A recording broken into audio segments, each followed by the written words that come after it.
देखिए बेटा, किसी वस्तु की कीमत में अगर परिवर्तन होता है तो जाहिर सी बात है उस वस्तु की मांग में भी परिवर्तन होगा। अब कितना परिवर्तन होगा ये बताता है वस्तु की लोच, यानी कि वस्तु की मांग की कीमत लोच बताता है।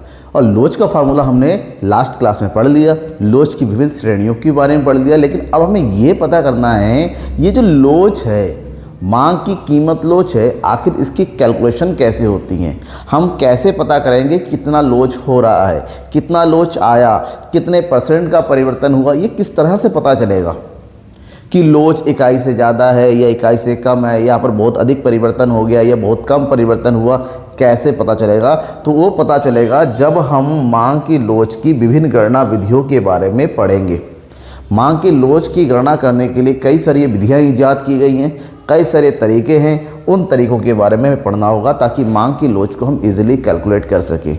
बेसिकली मांग की लोच की कैलकुलेशन करने की 3 विधियां हैं, प्रतिशत या अनुपातिक विधि, कुल व्यय रीति टोटल एक्सपेंडिचर मेथड एंड ज्यामितीय विधि ज्योमेट्रिकल मेथड। आज की इस क्लास में मैं आपको इन 2 विधियों के बारे में बताऊंगा, प्रतिशत अनुपातिक और व्यय विधि के बारे में, क्योंकि ये जो विधि है या फिर डायग्रामेटिक मेथड है, इसके बारे में फिर कभी किसी और वीडियो में मैं आपको बता दूंगा। लेकिन जो एग्ज़ाम में क्वेश्चन आता है, बेसिकली जो न्यूमेरिकल क्वेश्चन आता है, सम्स आते हैं, वो प्रतिशत या व्यय विधि से रिलेटेड आता है। ठीक है बेटा, समझ में आ गया? तो इन 2 विधियों के बारे में पढ़ेंगे और विद एग्जाम्पल पढ़ेंगे, किस तरह से कैलकुलेट करते हैं, क्या उसका फार्मूला है, ठीक है, कौन से फार्मूले, अलग अलग कंडीशन होता है, इन सब चीज़ों के बारे में बेसिकली मैं आपको आज बताने वाला हूँ। थोड़ा ध्यान से पढ़िएगा, थोड़ा ध्यान से समझिएगा, क्योंकि एग्ज़ाम में आने के चांस बहुत ज़्यादा है न्यूमेरिकल क्वेश्चंस के। इवन अगर आपसे ये भी पूछा जा सकता है कि बताइए व्यय विधि के द्वारा मांग की कीमत लोच कैसे ज्ञात कीजिए, वर्णन कीजिए, तो आपको पूरी विधि बतानी पड़ेगी। तो यहाँ पर शुरुआत करेंगे पहली विधि से, और पहला विधि हमारा है प्रतिशत या अनुपातिक विधि। एक ही है, बस यहाँ पर थोड़ा सा ये एक जगह प्रतिशत लगाया जाता है, दूसरी जगह अनुपातिक तरीके से कैलकुलेट किया जाता है प्रोपोर्शनल वे में। अब यहाँ पर दोनों ही रीति एक ही है और इस रीति का प्रतिपादन किया था प्रोफेसर फ्लेक्स ने। प्रोफेसर फ्लेक्स ने प्रतिपादित किया था, और मांग की लोच अनुमान लगाने के लिए मांग में होने वाले अनुपातिक या प्रतिशत परिवर्तन को कीमत में होने वाले प्रतिशत परिवर्तन से भाग कर दिया जाए। बिल्कुल सिंपल मेथड है। उन्हें कहा कि अगर वस्तु की कीमत में परिवर्तन हो रहा है तो जाहिर सी बात है उससे वस्तु की मांग परिवर्तन होगा। तो हमें ये पता करना है कि वस्तु की कीमत में कितना प्रतिशत परिवर्तन हो रहा है। पहले कितना था कीमत, अब कीमत कितना हो गया, इन दोनों का जो चेंज होता है वो कितना हुआ, और उसके फलस्वरूप हमारी मांग में कितना परिवर्तन आ गया। पहले मांग कितना था और मांग कितना हो गया। तो इन दोनों के बीच का प्रतिशत परिवर्तन निकालेंगे, दोनों का अलग अलग, कीमत का भी और मांग का भी। तो कीमत में होने वाले प्रतिशत परिवर्तन से मांग में होने वाले प्रतिशत परिवर्तन को क्या कर देना है, यहाँ पर भाग कर देना है। सिंपल, खाली भाग ही करना है। अब प्रतिशत निकालना आपको आना चाहिए, प्रतिशत निकालना आना चाहिए। फिलहाल मैं आपको क्वेश्चन सॉल्व करके ही बता रहा हूं अभी कि एक्चुअली में कैलकुलेट कैसे करते हैं। तो यहाँ पर फार्मूला क्या हो गया, वस्तु की कीमत लोच बराबर वस्तु की मांग में होने वाला प्रतिशत परिवर्तन को भाग कर देंगे वस्तु की कीमत में होने वाले प्रतिशत परिवर्तन से, या फिर इसकी जगह आप या तो प्रतिशत की तरह से निकालो। अगर प्रतिशत विधि का प्रयोग नहीं करते हैं तब उस केस में हम आनुपातिक विधि का प्रयोग करेंगे। ठीक है, अब आनुपातिक में क्या होगा भाई, सेम हमें यहाँ पर वही निकालना है कि कितना परिवर्तन हुआ। बस इसमें प्रतिशत में परिवर्तन करते हैं और यहाँ पर प्रतिशत में परिवर्तन नहीं करते हैं, यहाँ पर अंकों के रूप में ही ऐसे लिख देते हैं। तो कीमत लोच को शॉर्टकट में बोलते हैं ईडी, इलास्टिसिटी ऑफ डिमांड, और फार्मूला होता है delta Q upon delta P multiply by P upon Q. इसी को कहीं कहीं delta Q upon Q multiply by P upon delta P भी लिखा जाता है, या फिर इसी को कहीं कहीं delta Q upon delta P divided by Q upon P भी लिखा जाता है। 3 अलग अलग तरीके से इसको लिख सकते हैं, एक ही लिखने का तरीका अलग है। जहाँ पर आपको ये समझना होगा कि ये क्यू क्या है, डेल्टा क्यू। डेल्टा क्यू का मतलब होता है, डेल्टा क्यू का मतलब होता है मांग की मात्रा में परिवर्तन। मतलब मांग की मात्रा अब क्या हो गई और पहले क्या थी। नई मांग की मात्रा से पुरानी मांग की मात्रा को भाग कर देंगे, उसी प्रकार से डेल्टा पी निकालेंगे P1 माइनस P, मतलब नई कीमत से पुरानी कीमत को माइनस कर देंगे तो जो आएगा वही हमारा होगा मांग में परिवर्तन और कीमत में परिवर्तन। ठीक है, अब इस विधि का प्रयोग करते हुए अब मांग की लोच की गणना करनी है, या तो प्रतिशत या तो अनुपातिक है, दोनों एक ही, बस एक में प्रतिशत निकाला जाता है और एक में प्रतिशत नहीं निकाला जाता, डायरेक्ट उसको अंकों में जैसा का है वैसा ही रख दिया जाता है। अब बारी है एग्जाम्पल्स की, कैसे सॉल्व करेंगे। एक एग्जाम्पल इस तरह से एग्जाम में आता है, देखिए क्वेश्चन है कि एक वस्तु की कीमत 15% गिर जाने से, 15% गिर जाने का मतलब वस्तु की कीमत कम हो रही है, और आपको नियम पता होना चाहिए। अगर वस्तु की कीमत में कमी हो रही है तो जाहिर सी बात है मांग की मात्रा में भी वृद्धि होगी। ये दिमाग में ऑटोमेटिक आपके दिमाग में फीड होना चाहिए, आपको कुछ सोचना नहीं है यहाँ पर। आप कह रहे हैं तो उसकी मांग 1000 इकाइयों से बढ़कर 1200 इकाइयाँ हो गई, तो मांग की लोच ज्ञात कीजिए। अब कौन सी विधि से ज्ञात करेंगे ये तो नहीं लिखा है, लेकिन इतना ज़रूर है कि हमें कीमत में परिवर्तन, जो कीमत में परिवर्तन दे रखा है वो 15% का दे रखा है, जबकि मांग में कितना परिवर्तन हो रहा है वो प्रतिशत में नहीं दे रखा है। तो यहाँ पर जब कोई भी एक चीज़ प्रतिशत में दे रखा है तो दूसरे को भी प्रतिशत में बदलना होगा। यहाँ पर निकालिए, मांग में प्रतिशत परिवर्तन हो गया 15, तो कीमत में कितना परिवर्तन हुआ, डेल्टा क्यू, मांग की मात्रा में कितना परिवर्तन हुआ, 1000 से हो गया 1200, 1000 से कितना हो गया बेटा 1200 हो गया, तो 1200 माइनस 1000 बराबर, यानी कि वस्तु की कीमत की कमी होने से मांग की मात्रा में वृद्धि होगी 200 यूनिट को, और इसी को प्रतिशत में परिवर्तन लो, प्रतिशत परिवर्तन।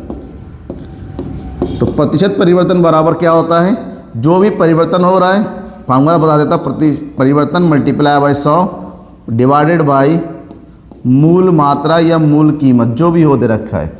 तो यहाँ पर कितने का परिवर्तन हो गया, 200 यूनिट का, मल्टीप्लाई बाय 100 बट्टे पहला कितना था 1000। ठीक है, अब कैलकुलेट करेंगे इसको बेटा, 0 से 0 कट गया, इस 0 से ये, इसका मतलब होता है 20% की मांग में परिवर्तन हुई है। देखिए कीमत में परिवर्तन हुआ है 15%, और कीमत में 15% की कमी होने से मांग में 20% की वृद्धि हो गई, यानी कि कीमत की तुलना में मांग में अधिक परिवर्तन हुआ है। तो इसको क्या कहेंगे, सापेक्षता लोचदार मांग कहेंगे, जब मैंने लोच की श्रेणी बताया था उस समय। तो यहाँ पर निकालो मांग की लोच, दैट इज मांग की लोच ईडी इक्वल टू मात्रा में प्रतिशत परिवर्तन डिवाइडेड बाय वस्तु की कीमत में प्रतिशत परिवर्तन। ठीक है, अब यहाँ पर मांग की मात्रा में 20% का परिवर्तन हुआ और कीमत में 15% का परिवर्तन हुआ। अब इसको डिवाइड करो एक दूसरे से, ठीक है ना। 15 से 20 को डिवाइड करेंगे, ये हो गया 5 × 15, 5 × 20, यानी कि 4/3 आएगा। 3 से डिवाइड करोगे 3 बन जा 3, बचेगा 1, 3 3 9, 3 3 ये कभी डिवाइड नहीं होगा। तो यहाँ पर बेसिकली 1.33 आया, और इसमें आंसर में लिख सकते हो, यहाँ मांग में इकाई से अधिक लोच है। किससे अधिक लोच है, इकाई से अधिक लोच है, इसलिए इसको सापेक्षता लोचदार मांग कहते हैं। समझ में आया बेटा, ये है आपका प्रतिशत विधि, जहाँ पर मांग और कीमत दोनों में जो परिवर्तन हो रहा है उसको प्रतिशत के रूप में कैलकुलेट किया जाता है। अब एक और क्वेश्चन देखते हैं। क्वेश्चन सेकंड, किसी वस्तु की कीमत प्रति इकाई 8 से घटकर 5 हो जाती है, तब वस्तु की कीमत कम हो रही है। देखिए वस्तु की मांग की मात्रा बढ़ जाएगी, तो वस्तु की मांग 10 इकाई से बढ़कर 16 इकाई हो जाती है, तो वस्तु के लिए मांग की लोच ज्ञात कीजिए। तो यहाँ पर प्रतिशत में कुछ नहीं दे रखा, ये भी नहीं कहा गया है कौन सी विधि का प्रयोग करना है, तो सिंपल अनुपातिक विधि का प्रयोग करो। यहाँ पर अनुपातिक विधि के प्रयोग करने के लिए सबसे पहले लिखिए कीमत, और दूसरी तरफ लिखिए मांग की मात्रा। वस्तु की कीमत जब 8 तो मांगी जा रही 10 यूनिट, वस्तु की कीमत हो गई जब घट के 5, तो वस्तु की मांग की मात्रा बढ़ के हो गई आपकी कितनी 16। ये हो गया। अब आपको फार्मूला पता होना चाहिए, तो फार्मूला है मांग की लोच बराबर delta Q upon Q multiply by P upon delta P, ये फार्मूला होता है। वस्तु की मांग में परिवर्तन डिवाइडेड बाय पुरानी मांग मल्टीप्लाई बाय पुरानी कीमत बटे वस्तु की कीमत में परिवर्तन, इस फार्मूले का प्रयोग करेंगे। अब यहाँ पर कैलकुलेट करो, डेल्टा क्यू कितना आया, 10 से हो गया 16, यानी कि 16 माइनस 10 बराबर 6 यूनिट। और जबकि वस्तु की कीमत में परिवर्तन कितना हो गया, 5 माइनस 8 बराबर माइनस का 3। देखिए मांग की कीमत लोच हमेशा नेगेटिव होता है, हमेशा माइनस में ही होगा, चाहे आप निशान लगाओ या ना लगाओ कि मांग की लोच हमेशा माइनस में होगा। क्यों? क्योंकि यहाँ पर एक बढ़ता है तो दूसरा घटता है, तो कभी भी आंसर पॉजिटिव तो आ ही नहीं सकता। तो यहाँ पर पुरानी की मांग कितना है 10 और पुराना कीमत कितना है 8। अब इन सभी वैल्यू को उठा के इस फार्मूले में लगा दो, हो गया क्वेश्चन। तो यहाँ पर सॉल्व करेंगे, AD बराबर डेल्टा क्यू कितना आया, कीमत मांग की मात्रा में परिवर्तन 6, तो ये हो गया 6 और पुरानी की मांग कितना है 10 मल्टीप्लाई बाई पुरानी कीमत कितना है 8 बट्टे और कीमत में परिवर्तन कितना हुआ बेटा 3, ये हो गया 3। अब इसको कैलकुलेट करो, 3 एकम 3, 3 दूनी 6, ये हो गया 2 चौके 8, 2 पंजे 10, तो ये हो गया आपका 8 बटे 5। 5 से 8 को डिवाइड करेंगे, 5 एकम 5 बचाते 5 6 30, यानी कि जो लोच है 1.6 यानी कि इकाई से अधिक है। तो यहाँ पर भी कौन सा लोच हुआ, सापेक्षता लोचदार मांग, ठीक है, क्योंकि इकाई से जब अधिक होता है, एक से अधिक होता है तो सापेक्षता लोचदार मांग कहते हैं, यानी कि कीमत की तुलना में मांग में अधिक परिवर्तन हो रहा है। ठीक है, ये हो गया आपका कौन सी विधि, प्रतिशत या अनुपातिक विधि। अगर इस क्वेश्चन को समझने में, सॉल्व करने में कहीं पर भी किसी भी तरीका को डाउट आ रहा है तो बेझिझक कमेंट बॉक्स में कमेंट करके बताइए। चलिए अब बढ़ते हैं नेक्स्ट की तरफ।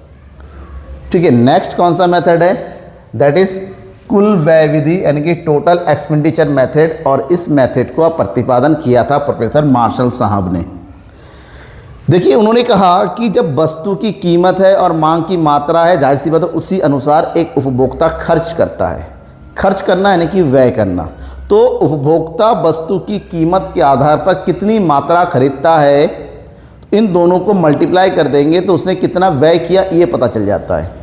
तो उन्होंने कहा कि अगर व्यय के आधार मानकर हम लोच की गणना करेंगे तो सही रहता है कि उपभोक्ता हमेशा ये देखता है कि मैं खर्च कितना करने वाला हूँ, कीमत के अनुसार उसका खर्च बढ़ेगा या खर्च घटेगा। तो इस तरीके से प्रोफेसर मार्शल का जो कॉन्सेप्ट था बिल्कुल सिंपल कॉन्सेप्ट था। उन्होंने कहा कि आपको ये देखना है कि वस्तु के कीमत के अनुसार उपभोक्ता कितना खर्च कर रहा है। तो कितना खर्च कर रहा है उसको पता करने के लिए उन्होंने फार्मूला भी दिया कि यहाँ पर अगर आपको ये पता करना है कि एक उपभोक्ता कितना खर्च कर रहा है तो ये देखो वस्तु की प्रति इकाई कीमत कितनी है और उस कीमत के अनुसार उपभोक्ता कितनी वस्तु की मांग करता है। तो इन दोनों को आपस में मल्टीप्लाई कर दो, that is P multiply by Q, P for कीमत और Q फॉर मांग की मात्रा। तो इस प्रकार से कुल व्यय पता चल जाएगा। और आपको ये देखना है कि यहाँ पर कुल व्यय, जो कुल व्यय है वो क्या हो रहा है, कुल व्यय घट रहा है या बढ़ रहा है या एक समान रह रहा है। ठीक है ना। तो कुल व्यय में 3 प्रकार से चीज़ें हो सकती हैं कि आपने कीमत के बढ़ने के साथ साथ वस्तु की मात्रा ज़्यादा परचेज की जिससे आपका कुल व्यय बढ़ गया, या कीमत के घटने या बढ़ने के साथ में आपने मात्रा को घटाया बढ़ाया जिससे आपके व्यय में कोई परिवर्तन नहीं आया, या फिर ऐसा भी हो सकता है कि कीमत या घटने के परिवर्तन इसमें आपकी व्यय कम हो गया जिससे कुल व्यय घट गया। इस प्रकार से उन्होंने कहा कि हम व्यय विधि के माध्यम से केवल 3 श्रेणी में ही मांग की लोच की गणना कर सकते हैं। एक है इकाई लोचदार मांग, यानी कि जब लोच 1 के बराबर होगी, लोच 1 के बराबर होगी जब कुल व्यय में कोई परिवर्तन ना हो, जब कुल व्यय में कोई परिवर्तन ना हो। कैसे, मान लीजिए पहले वस्तु की कीमत थी 3 रुपये तो मांगी जा रही थी आपकी 6 यूनिट, तो टोटल एक्सपेंडिचर कितना हो गया 6 तिया 18 रुपये। अब वस्तु की कीमत बढ़ के हो गई 6 रुपये और वस्तु की मांग घट के हो गई इससे 3 रुपये, लेकिन अभी भी खर्चा कितना हो रहा है 18 रुपये। जब वस्तु की में किए जाने वाले व्यय, यानी कि जब व्यय की मात्रा में व्यय में कोई परिवर्तन नहीं होता, जितना पहले था अब भी उतना ही हो रहा है, तो उस स्थिति को हम जो है इकाई के लोचदार मांग कहेंगे। इकाई लोचदार मांग कहेंगे 1 के बराबर। दूसरी स्थिति इकाई से अधिक लोचदार मांग, ये तब होता है जब कीमत में परिवर्तन के फलस्वरूप जब कुल व्यय किसमें, कुल व्यय में क्या हो जाए, वृद्धि हो। क्या हो जाए, कुल व्यय में वृद्धि हो। कैसे, एग्जाम्पल समझिए, जब कीमत हमारी 5 रुपये है तो मांगी जा रही है कितनी यूनिट, 10 यूनिट। ओके, समझ में आ गया। अब वस्तु की कीमत घट के हो गई 3, कितनी हो गई 3, और वस्तु की मांग बढ़ के हो गई 20 यूनिट। तो यहाँ पर पहले टोटल एक्सपेंडिचर कितना हो रहा था, 10 पंजे 50 रुपये। अब कितना हो रहा है, 3 दूनी 60 रुपये। इसका मतलब जब व्यय बढ़ जाए तो उस स्थिति में जो मांग की लोच है वो 1 से अधिक होती है, उसको बोलेंगे इकाई से अधिक लोचदार मांग। तो तीसरी स्थिति इकाई से कम लोचदार मांग। इकाई से कम लोचदार मांग तब स्थिति होती है जब कुल व्यय में क्या हो, कमी हो पहले की तुलना में। अब यहाँ पर भी एग्जाम्पल से समझो, जैसे वस्तु की कीमत है 5 रुपये और मांगी जा रही है 10 यूनिट। वस्तु की कीमत कम हो गई 3 रुपये, वस्तु की कीमत कम होके हो गई 3 रुपये, और वस्तु की मांग बढ़ के कितनी हो गई 12 यूनिट। तो पहले कितना खर्च किया जा रहा था, टोटल एक्सपेंडिचर 10 पंजे 50, और अब कितना किया जा रहा है 36 रुपये। तो यहाँ पर व्यय में हो गई कमी। तो 3 स्थितियाँ बनती हैं कुल व्यय में। एक, जब व्यय में कोई परिवर्तन नहीं होगा। दूसरा, जब व्यय में अधिक परिवर्तन होगा तो इकाई से अधिक लोचदार होगा। और तीसरा, जब व्यय में कम परिवर्तन होगा, इसका मतलब वहाँ पर इकाई से कम लोचदार मांग होगी। क्वेश्चन समझिए, क्वेश्चन में दिया हुआ है, क्वेश्चन को सॉल्व करेंगे तो अच्छा रहेगा। जैसे कि यहाँ पर क्वेश्चन दिया हुआ है, किसी वस्तु की प्रति इकाई कीमत 6 रुपये से घट के 3 रुपये हो जाती है और परिणाम स्वरूप उसकी मांग 30 यूनिट से बढ़कर 60 यूनिट हो जाती है, तो कुल व्यय रीति, क्वेश्चन में अगर क्लियरली लिखा हुआ है आपका, व्यय रीति से निकालने के लिए क्वेश्चन में क्लियरली लिखा होना चाहिए कि व्यय रीति का ही प्रयोग करना है। तो व्यय रीति के द्वारा मांग की लोच की गणना, तो व्यय रीति का प्रयोग करने के लिए आपको एक कैलकुलेशन टेबल बनाना पड़ेगा, जहाँ पर हम लिखेंगे वस्तु की कीमत, यहाँ लिखेंगे मांग की मात्रा, और यहाँ लिखेंगे हम क्या चीज़, कुल व्यय। ठीक है, तो ये होगी कीमत, और ये होगी मात्रा, और ये होगी आपका कुल व्यय। ठीक है, जब वस्तु की कीमत है 6 और 6 से कम हो गई कितनी 3, तो मांग की मात्रा थी पहले 30 से बढ़ के हो गई 60। तो इस प्रकार से जो कुल व्यय है, पहले था 6 3 18 180 रुपये, और अब भी कितना हो गया 6 3 18 यानी कि 180 रुपये। तो यहाँ पर व्यय में कोई परिवर्तन हुआ नहीं। तो यहाँ पर लिखो कीमत में कमी होने से कुल व्यय में कोई परिवर्तन नहीं है, अतः मांग की लोच कितना होगा 1, दैट इज़ यहाँ पर लिखिए ईडी इक्वल टू कितना हो गया 1 हो गया। ठीक है, यही हमारा क्या हो गया आंसर। सिंपल है, इसमें कुछ नहीं करना है, कोई एक्स्ट्रा कैलकुलेशन नहीं है। आपको खाली यही देखना है कि हमारा कुल व्यय पर क्या असर पड़ रहा है, घट रहा है, बढ़ रहा है, एक समान है। यहाँ पर समान है, एक जैसा है, कोई परिवर्तन नहीं हुआ। एक क्वेश्चन और देखिए यहाँ पर, 4 रुपये प्रति इकाई कीमत पर किसी वस्तु की बाजार मांग 100 इकाई है, कीमत बढ़ती है और फलस्वरूप इसकी बाजार मांग घट के 75 इकाई रह जाती है। कीमत घटती है यानी कि पहले जो कीमत थी कितनी 4 रुपये और मांगी जा रही है 100 यूनिट, और कीमत बढ़ती है, कीमत 4 से बढ़ के कुछ हो गया, जिससे वस्तु की मांग में परिवर्तन होकर 75 यूनिट हो गई। आपसे कहा जा रहा है यदि मांग की लोच 1 है तो नई प्रति इकाई कीमत की गणना कीजिए। और यहाँ पर क्वेश्चन थोड़ा आपका बदल गया, थोड़ा सा चेंज हो गया, ठीक है। अब यहाँ पर भी हम दोनों विधि से कैलकुलेट कर सकते हैं, व्यय विधि के माध्यम से भी, क्योंकि इकाई की लोच एक है, इसका मतलब होता है कीमत में जितना परिवर्तन हुआ उसी के अनुसार मांग में परिवर्तन हुआ। अब इस क्वेश्चन को बेसिकली कैलकुलेट करेंगे अनुपातिक विधि में, यानी कि यहाँ पर फार्मूला लगाएंगे हम, कौन सा वाला, ED equal to delta Q upon Q multiply by P upon delta P वाला फार्मूला लगाएंगे। लेकिन सबसे पहले देखो क्या क्या दिया हुआ है। यहाँ पर है कीमत, मांग की मात्रा। जब कीमत 4 रुपये था तो मांग की मात्रा थी हमारी 100 यूनिट। अब कीमत में परिवर्तन कितना हुआ पता नहीं, लेकिन मांग की मात्रा हमारी कम हो गई, इसका मतलब कीमत में वृद्धि हुई होगी। तो कीमत में वृद्धि हुई होगी तो कीमत को हम मान लेते कितना, x। और यहीं पर हमारे पास ED दे रखा है 1, मांग की लोच। तो निकालो, डेल्टा क्यू इक्वल टू जाएगा 75 माइनस 100 बराबर माइनस का 25, यहाँ पर निशान लगाइएगा। और डेल्टा पी हो गया आपका x माइनस 4, वहीं पर क्यू है 100 और p है 4।